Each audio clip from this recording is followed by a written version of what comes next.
Hey guys, this is Brianna, long time no see. Now that my summer holiday has started, I think I would try my best to post more videos than before.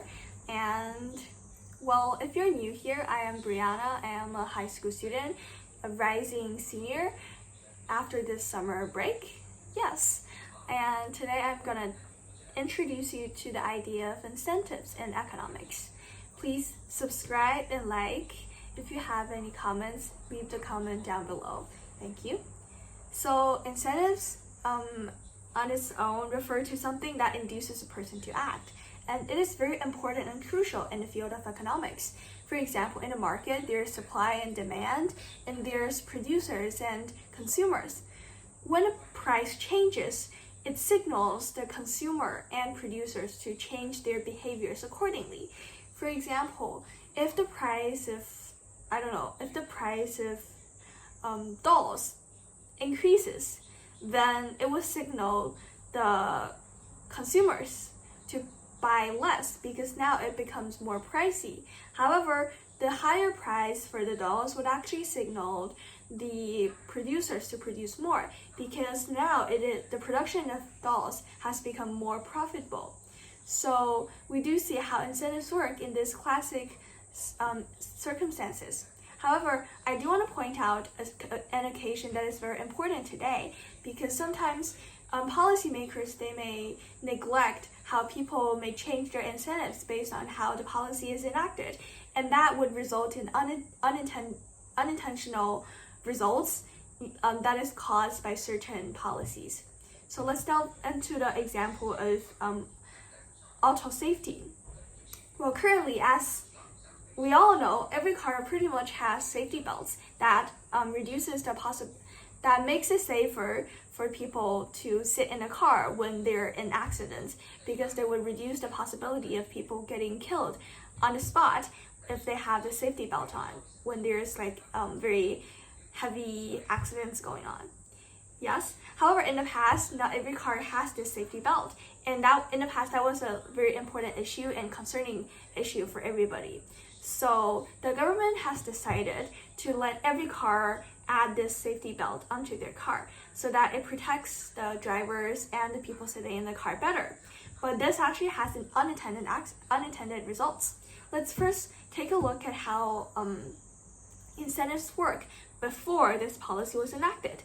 Well, before this, the drivers would alter their carefulness and carelessness of driving a car based on the condition of the road or the path that they're driving on.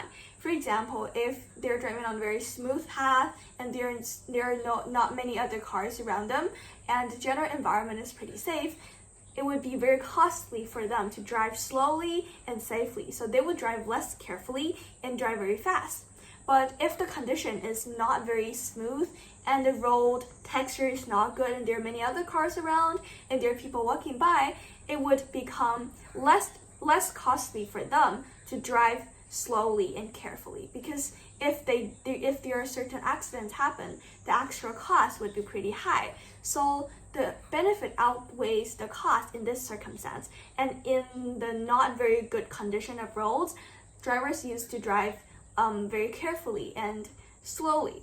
However, with this safety belt being added, it serves as like a protection of the drivers and the people sitting in the car. So it acts like something that has increased the general safety of the road, and the general condition has become better in drivers' eyes. As a result, in every condition, they may choose to drive less carefully and faster because now they think that there would be this safety belt that can prevent certain lethal accidents.